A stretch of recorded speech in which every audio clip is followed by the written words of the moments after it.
Super. We're live. Welcome again to one of NGen's podcasts where we're shining a light on the absolutely tremendous initiatives that we have going on across the country. Up to now, we've shone a spotlight on a number of our innovation projects. We're going to do a little bit different thing today. We're going to talk about a unique cluster that we've helped develop in Western Canada primarily, but one that can extend across the country. It's our Indigenous manufacturing and contracting cluster. I think this is it's a unique cluster. It's the only one in the world that we're aware of. And I'm really pleased to be joined today by Kayla Paul, who's the operations manager at Extended Hydraulics and Machine Company, Tony Dumais, who is COO of KU Fabricating Company, Trina Amiot, who's business development manager at PFN Group of Companies, and John Desjardins, who's general manager of Great Plains Contracting. So welcome, team. Let me say, first of all, one of the important reasons we wanted to especially shine a spotlight on our Indigenous cluster is, of course, that this week marks National Indigenous Peoples Day, which was on Tuesday. And this is one of many initiatives that NGen has undertaken because we see the development and the inclusion of Indigenous businesses, Indigenous students, Indigenous employees in Canada's manufacturing sector as so important. And I'm speaking to you from the territorial lands of the neutral peoples, the Anishinaabe and the Haudenosaunee peoples. I'm particularly keen, though, to talk about the neutral people. The neutral peoples were also known as the Tobacco Nation. And of course, the reason they were neutral is because of the importance of tobacco to all Indigenous nations. And although surrounded by a few nations that didn't actually get along very well together, the neutral nation was able to provide, in business terms, additional value to everybody. They were collaborative. They were marked off as neutral territory just because of the importance of what they were doing. And I think that's a good way to describe, in many cases, what we're trying to achieve here and what NGen is trying to achieve overall, focusing on value, collaboration, and driving toward an overall objective, which is to better the lives of Canadians and Indigenous people, and to do that through generating greater value in business as well. So that's what we want to talk about today. I would like to go just quickly around the screen, maybe asking each of our panel members to introduce themselves as well and their businesses and where they're speaking to you from. So Kayla, why don't we start with you? Okay, and make sure everybody unmute. I'm Kayla Paul. I work for Extended Hydraulics and Machine. It was a company started in 2013 by my parents, actually. We're located on Treaty 4 in Emerald Park, and we're a full-service machine shop, and we specialize in manufacturing and hydraulic cylinder repair. Super, welcome. Tony, why don't we go to you next? Sure, Jay. Hi, I'm Tony Dumais. I'm a Prophet River First Nation member out of Treaty 8 up in Northeast BC. I am the COO of KU Fabco, which is a 100% Indigenous owned and operated steel fabrication company. It's an Indigenous partnership with Kakowishtiha First Nation in Saskatchewan. I'm coming to you from the unceded territory of the Squamish, if I pronounce that right, the Squamish Nation traditional territory. Thanks, Tony. Trina. Yeah. Good morning, Jay. My name is Trina Amiot. I'm the Business Development Manager for PFN Group of Companies, which is the Economic Development Organization for Pasqua First Nation. We're located in Treaty 4, which is the home of the Cree, the Saulteaux, the Dakota, Lakota, Nakota, and homeland of the Métis. We own and operate a metal fabrication shop here in Regina, Saskatchewan, called Pro Metal Industries, 100% owned by Pasqua First Nation. Super true. And John. Thank you. Yeah, so I'm the general manager at Great Plains Contracting. I have the distinct honor to work with amazing talent, as you see up here in our IMCN. And similar to Trina, we operate primarily on Treaty 4 as Great Plains Contracting, home of the Cree, the Saulteaux, the Nakota, Lakota, Dakota, and the homeland of the Métis as well. Super. Well, listen, welcome all. I'm going to ask you first of all about the Indigenous Manufacturing and Contracting network, that IMCN that you've organized here. So what's the point? What's the purpose of this of the network? And I'll just open that up as a general question. Anybody can respond. Yeah, for sure. I'll lead and then allow my colleagues to kind of add additional content as well too. So IMCN truly is, I think it's a reflection of self-determination. So our desire as Indigenous peoples to kind of understand, to participate more meaningfully in the industries and contracting and manufacturing, but also a reflection of our values in terms of kinship and good relationships, much more than just their transactional or business merits, but how do we learn, grow, support each other? How do we that clustered mentality? How do we learn from each other's strengths and weaknesses, challenges and opportunities? And so it came out of that spirit. There was two concurrent things happening at I guess at different points in time. Construction was thinking very similarly, as was manufacturing, and there was overlap. There was people participating in both streams, and then it made just perfect sense. It's like, what are our values? What are we trying to do? It's not about our industry specifically. It's about Indigenous people and participation in these industries. And with that said, it doesn't necessarily matter as much what exactly we're doing. It's who we're doing it with and how we're doing it with those people. And so that's really where IMCN came from. It went through this evolutionary process, where the merger of different interest groups and then developing a purpose that actually was a fairly easy and fun process because it focused around a value proposition of Indigenous engagement and Indigenous capacity development. So our mission quickly evolved to be one that reflects how do we increase the social value. It's not a Chamber of Commerce. It's what it is it's intended to increase the social impact and social value of these activities. So how do we create more depth of Indigenous participation in these industries? More, get people to the Rob and Kayla level and extended to the Trina, to the Tony, to the John. How do we move more people through that? And how do we do it together? That's the big difference with the network, is we want to do it together. Well, that's excellent. And when I looked at the mandate of the network, and as we've been working with you to set this up, of course, NGen is really focusing on building what we call the ecosystem, but it is building the relationships, looking at how we can elevate opportunity for everyone, and not only for companies, but for students and for employees, and that overall social benefit that you get from, as you say, from the collaboration there too. I know that you're not only focusing on business outcomes, although that's an important thing here as you're looking at it. What other specific objectives does the network have? I'll add quickly to that, and then I'll open up to the rest of my colleagues here. But yeah, our focus is around coalescing best practice around Indigenous engagement, capacity development, procurement.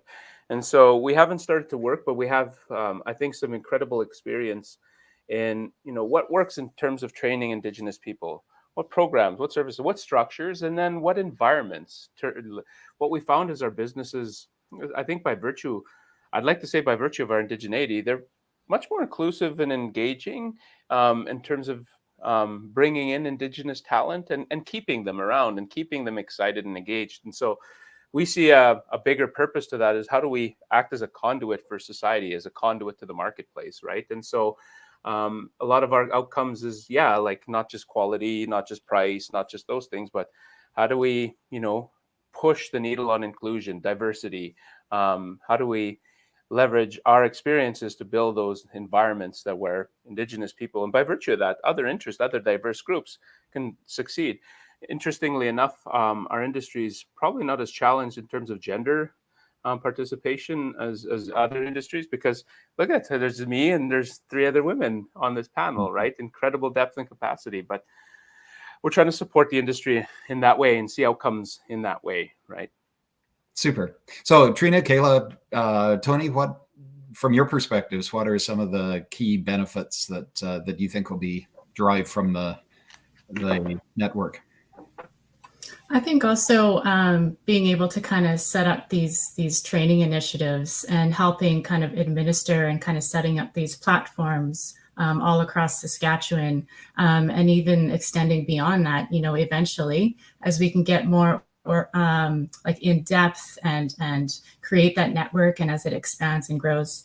But the training is definitely something that's really prevalent, and kind of establishing this like peer inspired community, I think, in this safe space that we can all, collaborate and kind of relate to each other's experiences. I think that's really, really beneficial for all of the businesses that are engaged, and the communities and the membership as well. Oh, that's super. Kayla or Trina? Yeah, I would just add, no, I think John and Tony have sort of, talked about the employment, sort of the training, and I know for us, it's about bridging that gap, creating sort of employment opportunities for our members, the training, and then the employment role models. We want our Indigenous youth to be able to see themselves working in these operations, and not just at the ground level, sort of at the labor positions. We want them to see themselves in positions of management as well, and in leadership within these businesses. So, yeah, I would also add that. Super. So, what interests me, when Bridget Bohan from NGen actually first started coming around and talking about the Indigenous cluster, she started telling me about the Martin Family Initiative and getting that manufacturing curriculum into the schools. So bridging that gap, again, just kind of going off of what my colleagues are saying, and getting at an earlier stage to show entrepreneurship and manufacturing, and where the automotive industry is just coming up in this sector. So it's exciting. So let me add a little bit of context to that. And I know that Bridget's probably listening into this as well, but she's your champion and our champion for Indigenous business development on the NGen team, and just has done a fabulous job, and is so excited about working with everybody in setting up this cluster. But even more than that, looking at some of the benefits and what we can achieve together here in business development, but also in education. And you mentioned the Martin Family Initiative. This is a foundation that was founded by Paul Martin, former Prime Minister of Canada, but to look at and to help develop education in public schools, in high schools, but also adult education for Indigenous youth, Indigenous adults, primarily around entrepreneurship. And we've partnered with them to incorporate manufacturing as part of those entrepreneurship courses, and financial literacy as well, and getting some great feedback from many of the young people who have gone through those courses. We'll be expanding that. But I think, as Trina, you mentioned the importance of role models, and the 4 of you are so important for young people as role models of what careers can look like in industry, manufacturing, contract, but many other fields where Indigenous businesses are thriving, but also where Indigenous youth can look for a career. And that's something we certainly want to encourage. But maybe why don't you all say a few things about the role that you think, number one, the network can play, but maybe what you are doing in your companies or even personally in terms of playing that role as a good role model for Indigenous youth and helping Indigenous youth kind of connect into the network? I'll let anybody go first. Don. Okay, I'll go first. So yes, absolutely. This is, I think, being a role model is a responsibility, right? And so, or I feel it's a responsibility, and it's one that I kind of give back in terms of servant leadership. And so I've done a lot of things, and I'm doing a lot of things. I hope that would, just by virtue of the things that I'm doing, I'm hoping it inspires, right? And so one of the things, I'm president of our association of engineers and geoscientists, and I'm hoping by virtue of that, helping to indigenize, add that perspective, but also now Indigenous people can, through my lived experience, can identify and relate and hopefully promote through that. Another thing that's incredibly important, it's so important to engage in outreach and to tie those links of identification relation with the Indigenous community. So as you said, so they can see ourselves in those opportunities. And I know that matters because that was my biggest challenge. Seeing myself in engineering was difficult, incredibly difficult. I didn't go back into school till I was about 26, and then till I developed some resolve in terms of thinking I could do that. And I really struggled. And there was only a handful of Indigenous engineers that I could, that I think were public enough that I could start to draw those links. So it's really important for us as individuals that we take advantage of those opportunities. One of the things I'm incredibly proud to be involved with, been involved for a long number of years, and starting to bring their presence into Canada, is the American Indian Science and Engineering Society. A lot of overlap in terms of what they do in terms of outreach and what IMCN hopes to coordinate in terms of, we need the talent, right, in our businesses. We want to support the development of that. There's another organization, NGO, that a nonprofit that's very good at outreach, K-12, and supporting students through. So as part of our community, how do we build that to support, build more role models, build that peer-inspired community? I love what Tony said, to continue to build that out and, shine a light on a lot of the activities that we are doing. With our business specifically, with Great Plains Contracting, we're very deliberate and intentional in terms of creating talent and livelihood. And so it's well past, we don't commoditize Indigenous talent. We don't try to add engagement and, use it as a marketing tactic. We really want to create meaningful development in careers. And, we appreciate and honor people's identity as they bring them into the workplace, but at the same time, understanding that there might be differences in terms of lived experiences or, what Indigenous young professionals need in terms of career development, right? And so we're very aware of that, and we try to kind of work and understand that, right? And it helps by being Indigenous that I can, offer that perspective and that, a little bit of that empathy in terms of how do we support leadership development through our organization from those experiences. I think it's so important for Indigenous youth or for any young person to see themselves reflected in in that future career. How about any other perspectives? And I'd love to hear what Kayla, over to you. I'd love to hear what how you see yourself in the business as inspiring young people.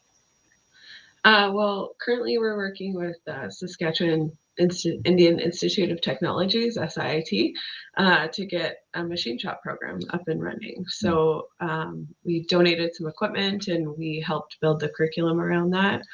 And we're really excited about the program. And now we're just looking to get that marketed out into the world so that we can get some people enrolled. That's super. Tony. Yeah.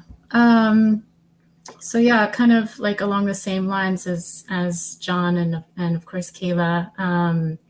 I think working and inspiring the youth is kind of like a pretty fundamental responsibility for me, and kind of going through kind of this kind of unconventional trajectory and pathway throughout my life, being an Indigenous woman in industry, in trades as well.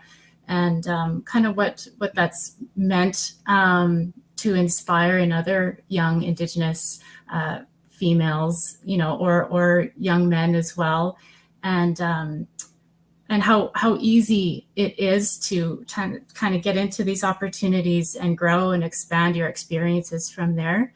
I do and I really enjoy kind of going into these different speaking engagements in front of cohorts in high schools specifically, and talking about how STEM can kind of start to roll out into automated manufacturing opportunities, and what that can look like coming from an Indigenous company in fabrication, and in the same breath, you know, a lot of those classrooms that I get to, I'm grateful for the opportunity to speak with. They're not specifically just First Nations youth. So it's really interesting to kind of present that story from an Indigenous perspective, and what it means and what it looks like for us to engage our membership and kind of create those opportunities and inspire those dreams for Indigenous members, and help to kind of bridge the gap in terms of understanding and kind of what we're doing as a community at IMCN to help kind of elevate the socioeconomic kind of conditions of our membership. And it's, you know, a lot of it is going to come by inspiring the youth, you know. And so that's kind of something that I get to do personally, and I'm really, really grateful for those opportunities. With KIU, I'm starting to work with the local trade schools, as well as Autodesk, which is digital modeling software developer, in kind of creating and rolling out these training programs for the Indigenous membership, and kind of just targeting Indigenous youth and the people that kind of feel compelled to start going into these spaces, and targeting them specifically so that they can kind of come into this space and feel safe and start to grow their experiences and get the word out there and really market what this is doing for the membership, and inspiring the people to kind of really take advantage of these opportunities. Super. I want to come back to a theme that you touched on, Tony, but let me go to Trina next. Sure. Excuse me.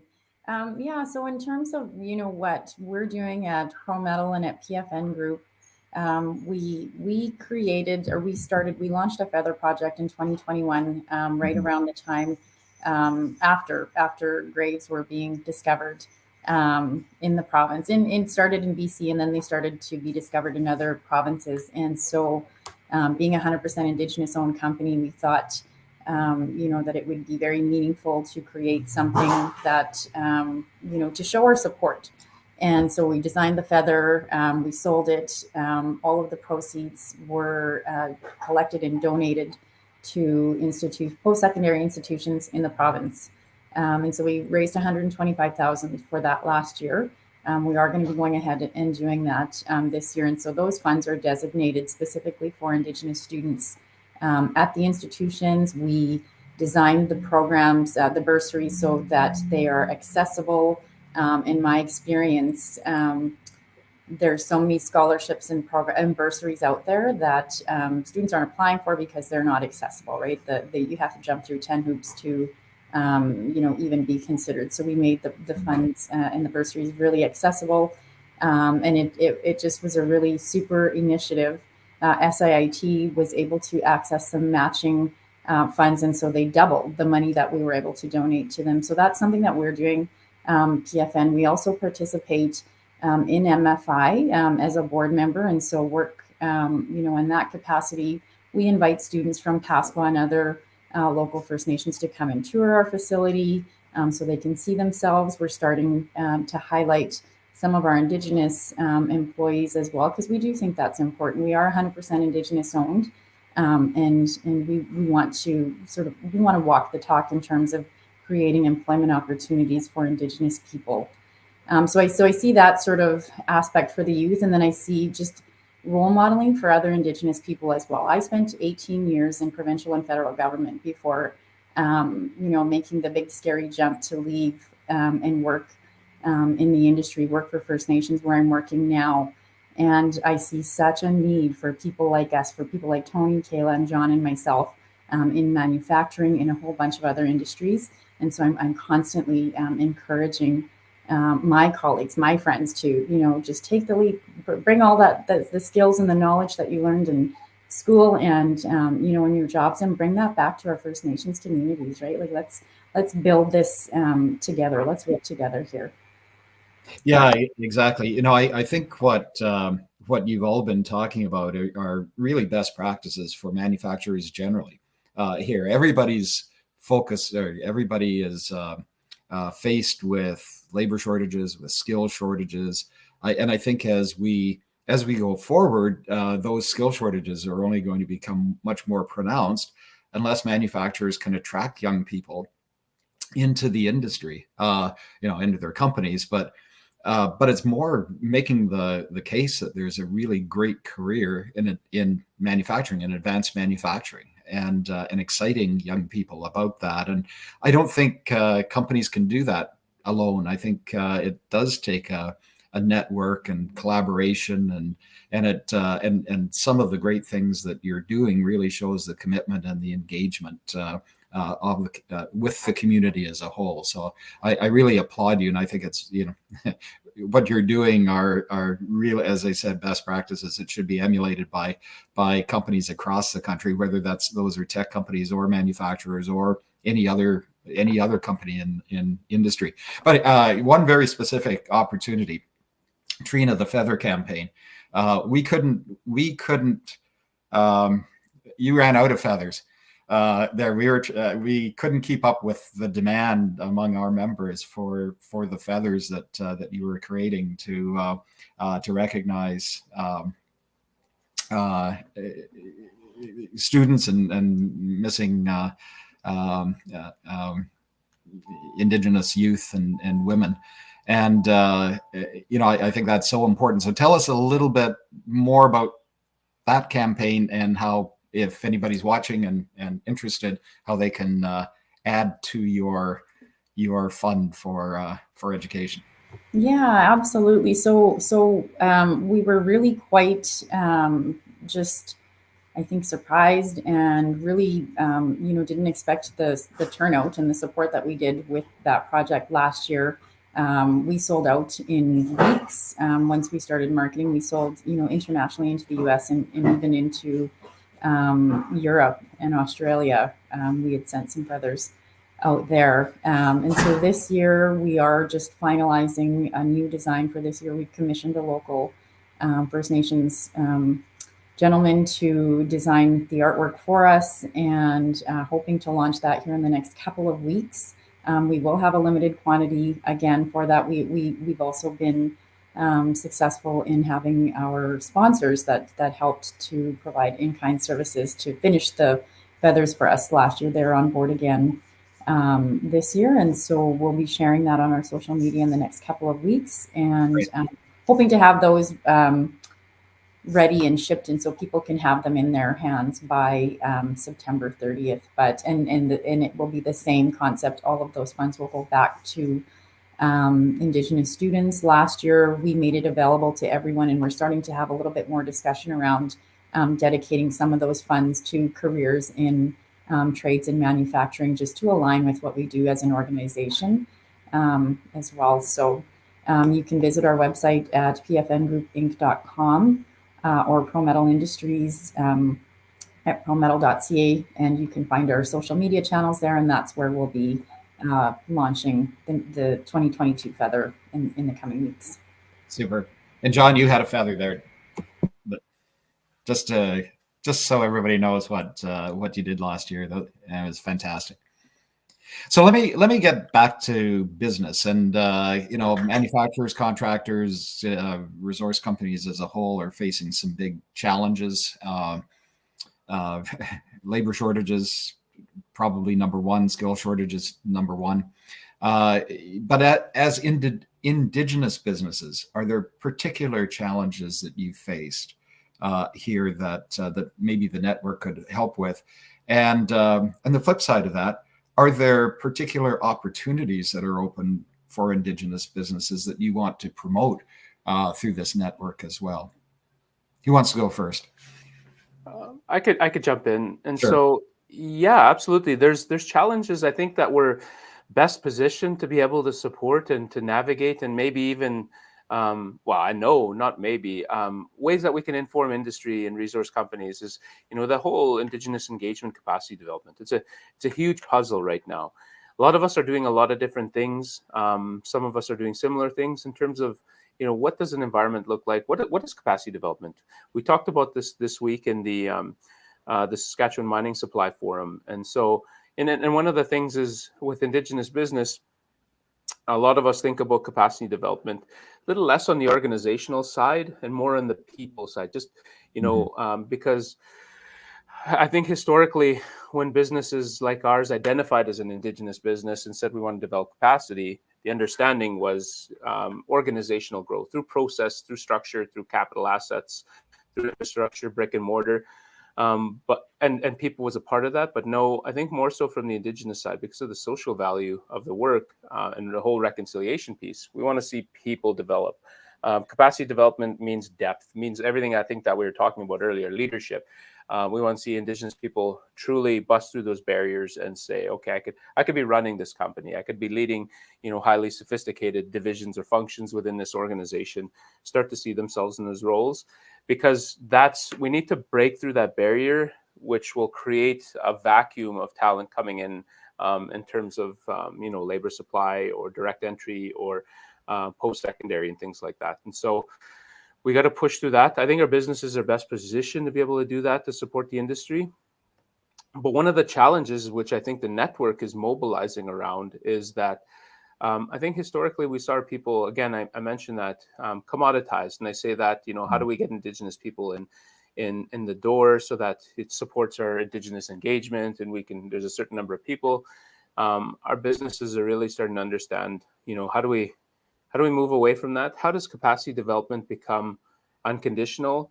And so how do we establish livelihood? So how do I, if I have incredible talent and I don't have the business opportunity, how do I work amongst the network to ensure that talent? Because livelihood is a huge challenge for Indigenous people, sustainability livelihood. We want to do it through contracting, which is incredibly challenging in itself.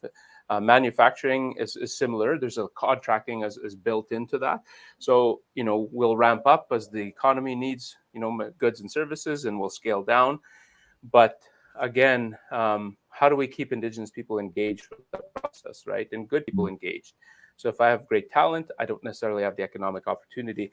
Could I send a trades to Pro Metal or to Kihiu or to Extended, or you know what I mean? And we move people through, focus on the people a little and balance that with the economic interest, right? And that's one of the ways I think we want to understand how do we operate a network in our businesses within our traditional values, right, of community and kinship and good relations. So there's a lot of things I think we can do really well. One of our challenges, big challenges, and we need to understand this now, is what is Indigenous business? And I think historically we said Indigenous business, very similar to the Indian Act, government or organizations or policy tells us what it is. And it says you're this or 50%, blah, blah, blah, blah, blah. But we're in a position now to redefine what Indigenous business is, right? And I think, Indigenous, when you identify as an Indigenous business, there's a certain aspect of responsibility back to the community.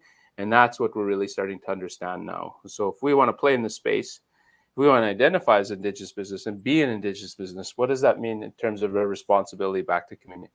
Right. Balanced with, absolutely returns. We are all economic development engines to some extent. But what does that mean in terms of providing social value back to communities, general communities? And other perspectives on particular challenges or opportunities that you faced. Kayla. I think some of the challenges we have in Saskatchewan is it's so vast and everybody's so far away in a lot of times. So the privilege to have that access to come to work is something that we've been trying to get across and bridge that gap. between, because a lot of times just having access to get to work is hard for a lot of people. Yeah. I think that's perfectly true, and it's so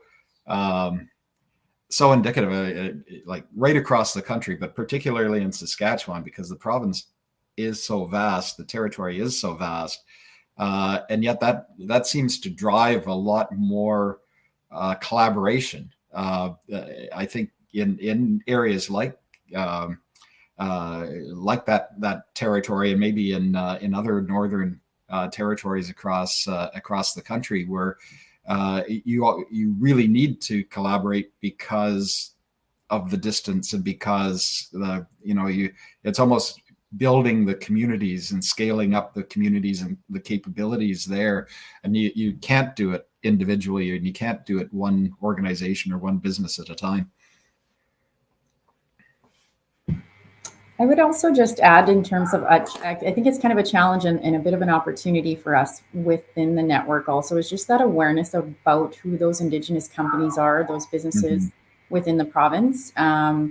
I think, not a lot of companies are great at marketing. They're experts in manufacturing, but they might not necessarily have that marketing experience as well. So I think there's an opportunity for us within the network to highlight who who the businesses are within the province, help to bring that awareness to some of the larger organizations that do have targets that they need to meet in terms of, economic reconciliation, with this focus on economic reconciliation. I see that as an opportunity for us as well. Well, if I know that you're looking to identify and attract Indigenous businesses to the network, what's the best? I know we've talked a lot about the benefits of becoming a member, but what's the best way for an Indigenous company to join and to participate in the network? What's the first step they have to take? One of the things I think that we're in the process of finalizing and announcing an executive director. And so I think one of the best ways is to connect with that person. And so we've already developed some fairly simple registration processes, and and then kind of settled on some terms in terms of membership fee and stuff like that. But one of the first ways is reach out to any one of us, and then direct you to that resource, which should be starting in the middle of July. And so we'll make that announcement right away. But that would be one of the ideal places. Then they can speak to, some of the benefits and to start to develop that relationship at first. But again, secondary, reach out to any one of us.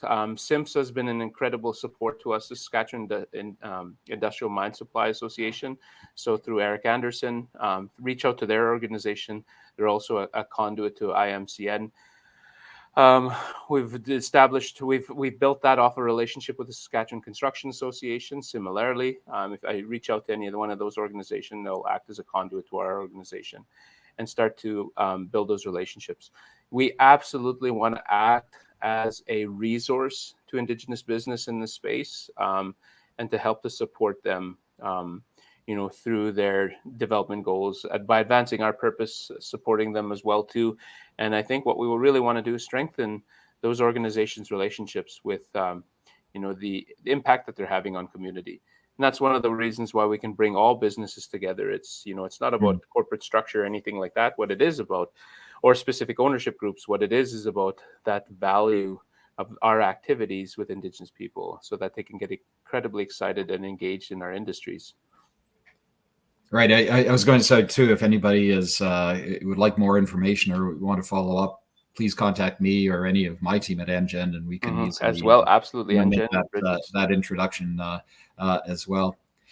Tony, I did want to come back to something that you had mentioned, and that's the values and the maybe a different perspective that Indigenous peoples and businesses bring to solving problems and generating value. And I think that's particularly important, as we've got some big challenges ahead of us as a country, and as a people, dealing with climate change, dealing with issues around food security and water security here. And I think I'll ask you, are there particular perspectives or values you think that Indigenous peoples and Indigenous businesses may bring to solving some of those big issues? Yeah, absolutely. So I was actually just having this discussion yesterday about the strength of the environmental regulations in Canada in particular. It's been developed collectively alongside all of the First Nations communities in this country. And that's been something that's the First Nation people have absolutely been striving to be a very prominent voice in that space. And in doing that, it's resulted in Canada having some of the best environmental policies and regulations in the world. So that's incredible work that First Nations people are doing, and they're working alongside industry, and industry really understands the importance of those policies, and kind of being that symbol when it comes to resource development, that we are doing this responsibly, as well as the First Nations and what IMCN can do in terms of like ESG ratings. And that's really an important discussion that's happening today in this country. You know, as industry in Saskatchewan is waking up to this movement of engaging in Indigenous partnerships, and what that engagement means and how it can bring some significant value to the long-term prosperity of their projects when it comes to elevating their ESG ratings. And that's very, very important in this country right now, as well as it can really de-risk their investment from any unresolved Indigenous interests that are happening. And that's definitely a part of the conversation in industry as well. As a First Nations business and communities, that's something that we come up against. So the collective of IMCN and how we can vertically integrate and kind of combine, right from engineering, Trina touched on it, with marketing, and how we can kind of combine and collaborate our services together. And, there's strength in numbers. So I really value that with IMCN, and that we can come together and be a voice, and we're educated and we're strong, and we provide these services that are equal to every other service in this country. And so that's something that we are doing as an Indigenous organization. That's great. I see everybody else nodding as well. Anybody you want to add to what Tony's said? I just wanted to add to, earlier we were talking about challenges and opportunities, and just following Tony's comments on, we are Indigenous, and sometimes there's a bit of a perception out there with some of the programs and targets that, industries or organizations need to work with us because they have to. It's a requirement. But just want to stress that we are experienced. We're good at what we do.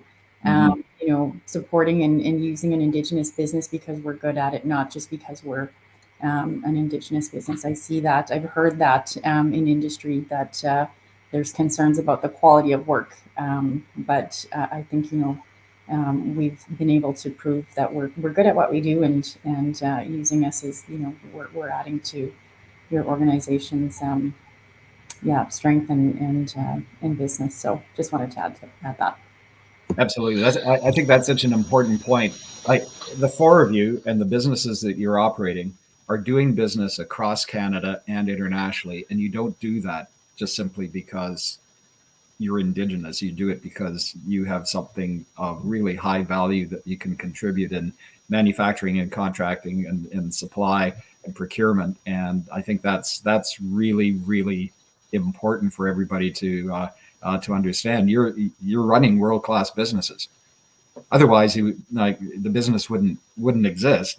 you need to be world class, and particularly, I think that this is such an important role, I think, for the network too, just to promote, the capabilities of all of the members of the network, and how important and the great business successes that you're achieving. Yeah, absolutely. Oh, sorry, Kayla. No, that's fine. You go ahead.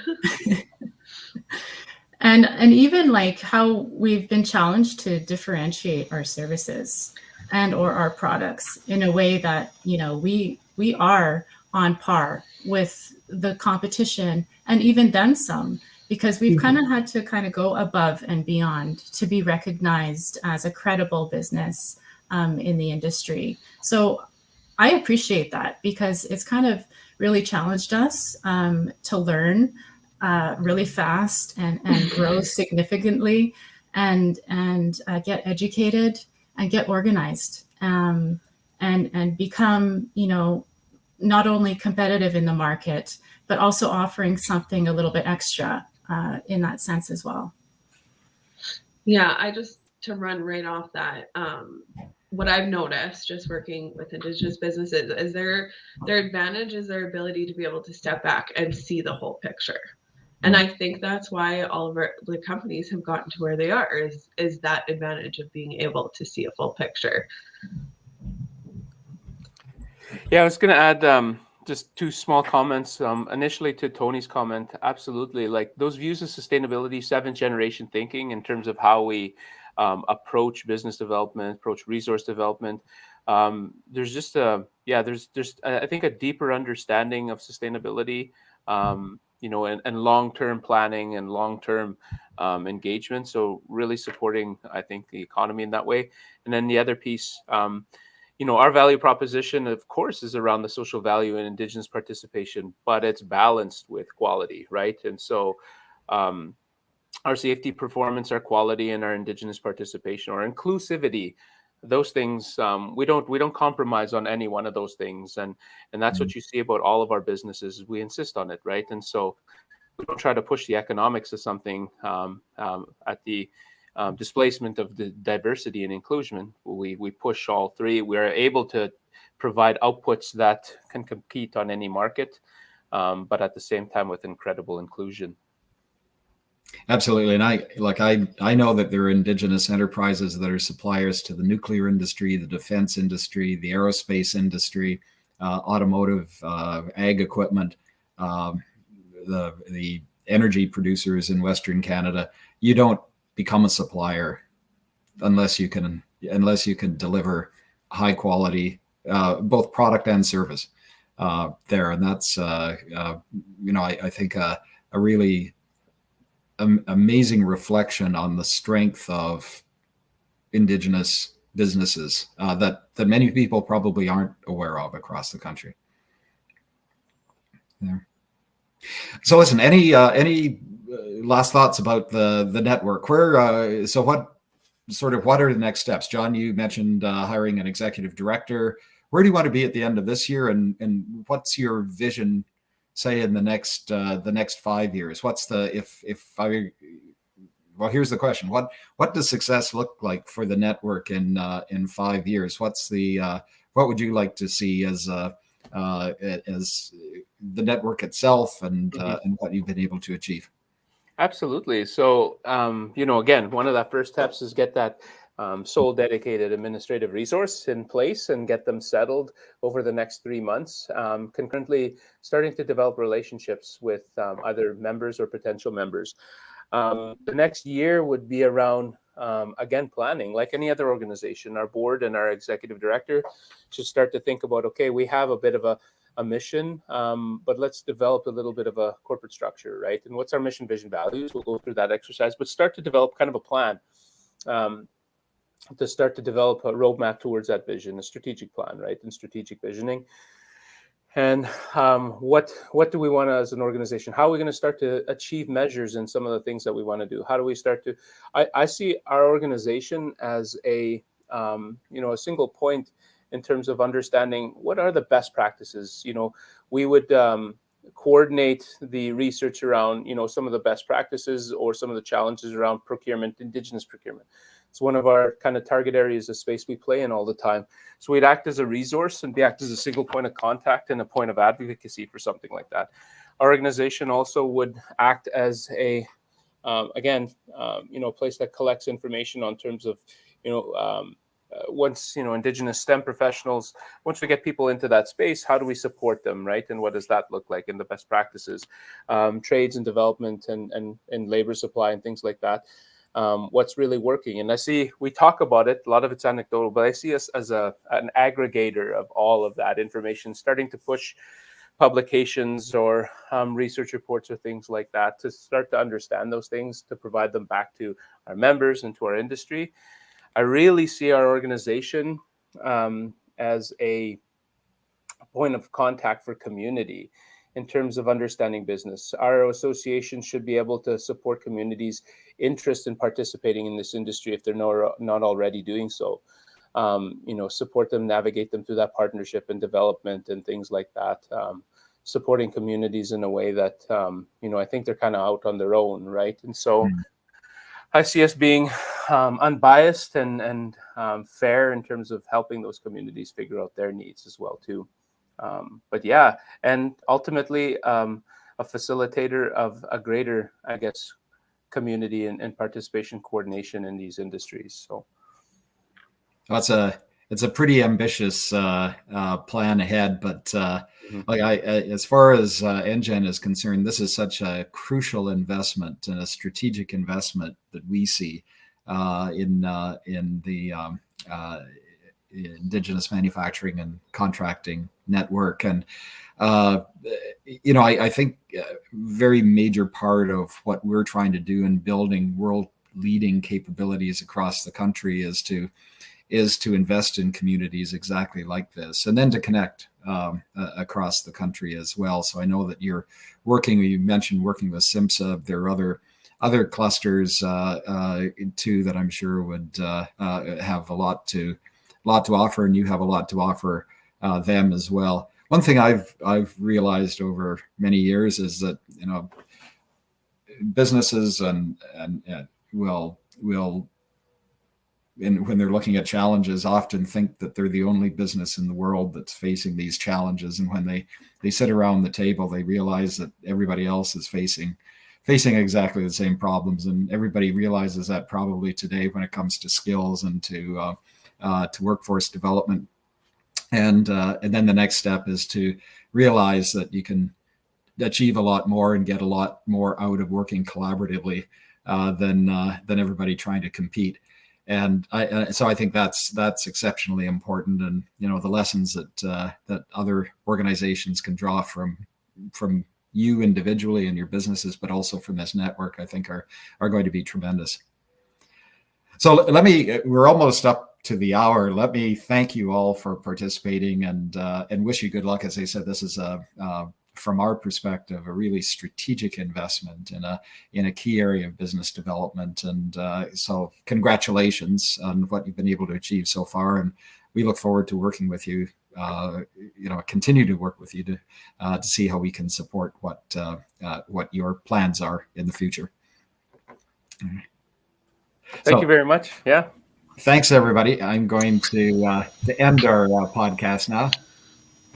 Yeah, thank you, Jay. Thanks. Yeah.